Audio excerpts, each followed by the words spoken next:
Hey, what's up, everybody? Welcome to OneMicNite, the podcast that brings you inspirational stories and the artist's journey through life. Today is OneMicNite Talk, and it is Hispanic Heritage Month.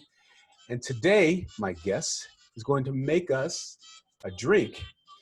You might already know him because you've seen him on Periscope. He's got a show there where he talks about a lot of different things.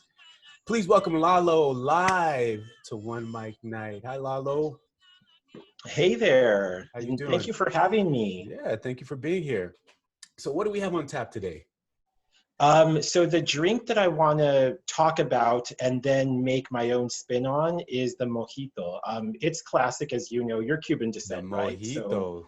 So you're certainly familiar with it. Right. The mojito stems from Cuba, which I'm not Cuban. I'm half Mexican and half Peruvian. But everyone loves a good mojito. It became kind of popular and trendy in Miami, and then it's kind of like taken the world, and you can kind of taken on, and you can find them in everywhere, in every cocktail bar in the world now, basically. Right, it's one of the most popular drinks around. Right, exactly. Yeah. And so any cocktail bar will either make you the classic, and they have that on their menu, or they have the stuff to make it there even if it's not on their menu, or like some people will do their own like personal spin on it, adding different fruits, adding different flavors. Right. And so I gotta say real quick, you know, there's always been a fight about what the mojito belongs to, what country it belongs to. It's Cuban, but people say if you add Puerto Rican rum, it's Puerto Rican. But if you add Cuban rum, it's actually Cubano. Right. So a lot of people say that, and so just so that people, for those maybe who aren't familiar with like the actual ingredients, it's a very simple drink too. It's white rum, Cubano, or whichever kind that you use, but right. It has to be white rum. It's muddled fresh mint and lime juice. You muddle that together with also some white sugar, very simple, and then you put some ice and some club soda. It's a very simple, very classic drink. So what I'm going to do is actually take it to a totally different level. I've been to many cocktail bars. I worked at the bartender for many years. I consider myself a pretty good mixologist. That's one of my ways that I get my creativity out, especially during this quarantine situation. But I'm going to do it a little different and in a spin that I've never seen at any cocktail. And unfortunately, I don't work in the cocktail bar anymore, so I can't even put this on my cocktail bar menu. So hopefully your listeners will do this at home. It's very good. I've made this several times for my friends here, and they love it. All right. So the first thing we're going to do is, we're going to tweak the classic ingredients so that you're still putting all the classic ingredients in it, but they're all just going to be slightly different. Explain that. The ingredient by So the first one is, like I said, the classic ingredient is white rum. I'm going to use a golden one. Okay. This one is grande, and it's from Panama. I'm going to use whichever kind of rum that you have, as long as it's a golden aged rum. Because what we're looking for is a warmer, deeper, like kind of fall flavor. If you live in Miami, if you live in Texas, you saw a lot of warm nights. We're already getting in fall mode. Okay, so I'm gonna pour a double shot because, in my opinion, a cocktail is always better than a double shot. I don't know about how you feel. That's my own opinion, right? So I'm just gonna pour this into your cocktail glass, empty it first, and no ice yet. Okay. Pour the double shot.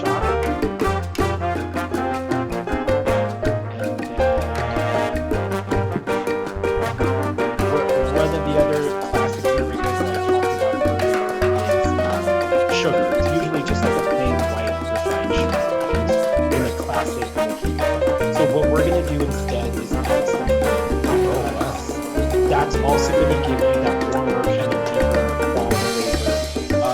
Still adding the sugar element, so you're not changing it like completely. You're not making it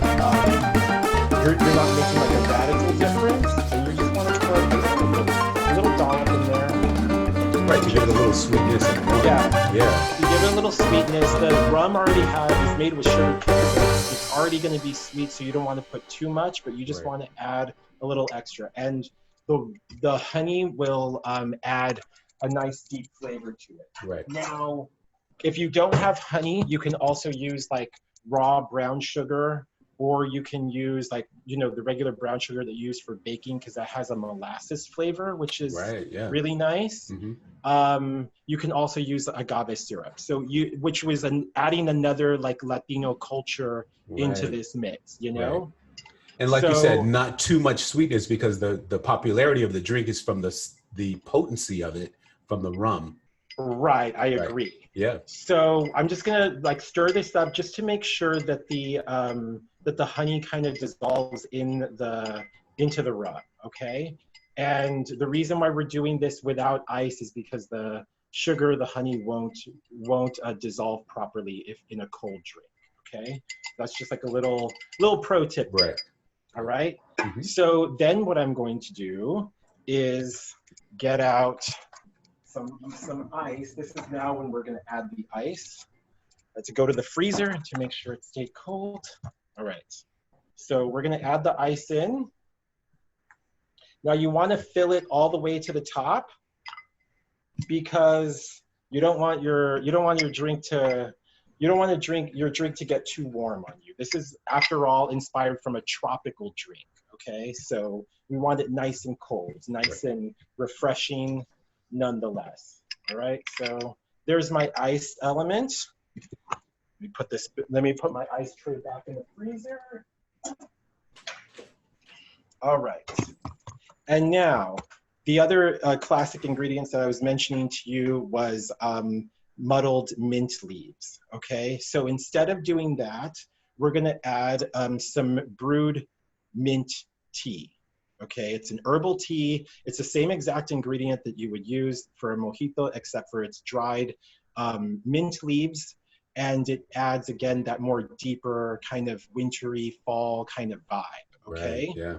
So again, you're not like adding something super outlandish. You're basically adding the same ingredient, just from a different form. Okay. So we're gonna fill up the cup.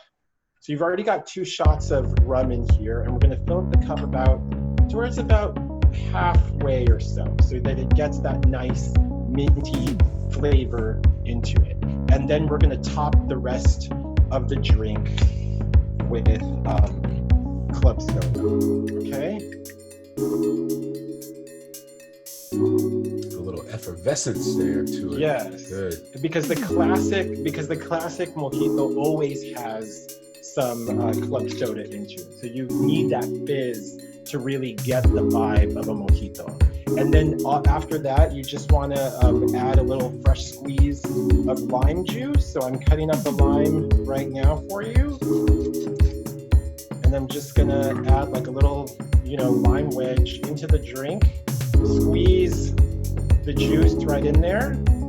And it'll just kind of, all come together, because for those that really aren't that knowledgeable about cocktail making or like culinary arts, is that when you add a little bit of acid, it kind of just brings the whole concept together. You need a little bit of sweet, a little bit of herbal, and that acid is just going to kind of bring everything together. And of course, you always, if you're going to have a nice classy cocktail, especially if someone's coming over, then you want to add like a little garnish. So I'm just going to add a little bit of lime wedge on the side there.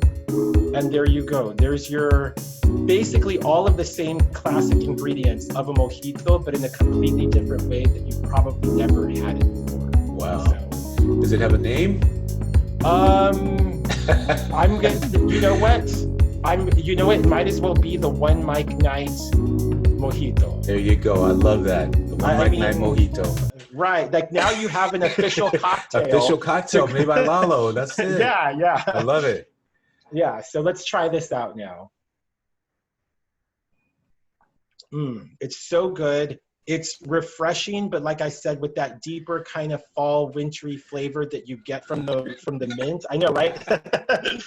grab Give me through that. the grab through the Zoom and taste it. Yes. Exactly. So with that flavor that you get from the mint tea, that's a little bit deeper, a little bit richer, a little bit warming, you can. I feel like it's more appropriate for like the fall or winter, which is great because that's exactly what we're entering into, and it's bringing, you know, something tropical, or, you know, a culture like Cuban, which is so like, you know, so grounded in everything that's like tropical and sunny, and bringing it to a place like where there's winter where you live, which, you know, we all need a little bit of piece of our culture from wherever it is that we're living, if we're living far away from it, you know. Definitely.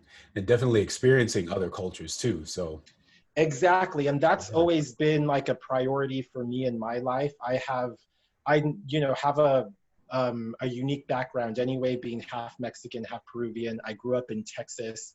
But when I became an adult, I was chasing my dream, and I lived in many different places. I lived in New York City, I lived in Australia and Alaska, the Virgin Islands. So I've taken a bit of everything and learned a little bit of everything from each place, and the people that I've met from there or wherever they came from, and they happen to end up in those locations as well. Absolutely. And I say this, and you've heard me say this many times before, education and traveling is the best education that you can have. Traveling is the best education you can have.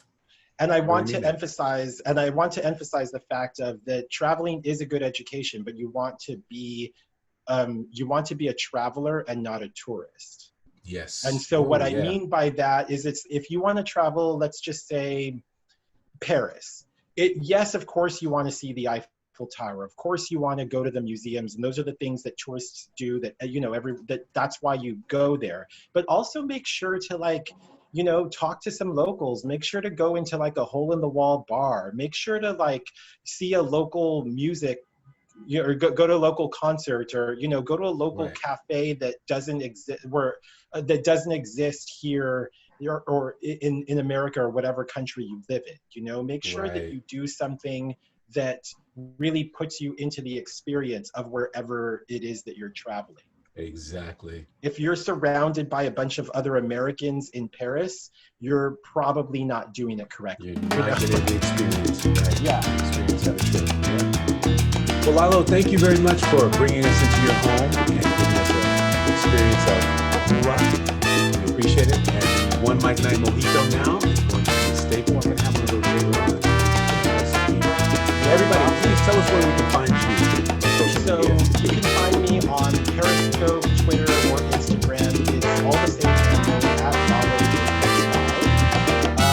And I'll be actually photographing this drink and posting it. I love it. Right? I love it. Thank you very much. And everybody, thank you for joining me for this episode of Make sure you follow him. Check out his live show on Periscope. Incredible. He's got a lot of different topics that he discusses on there. And we're going to have you back because I want to have you make some more recipes for us. Yeah, this would be so much fun. Okay. Thank you, everybody, for listening to this episode. You can follow us at OneMicNite. OneMicNite is OneMicNite on all social media. Head over to the Facebook page and like our page, because we're creating an artist community there where you can find gigs, musicians, actors, cast, etc. Also, you can follow me at Marcos Luis on everything. Thank you for joining me on this episode. Until next time, bye-bye.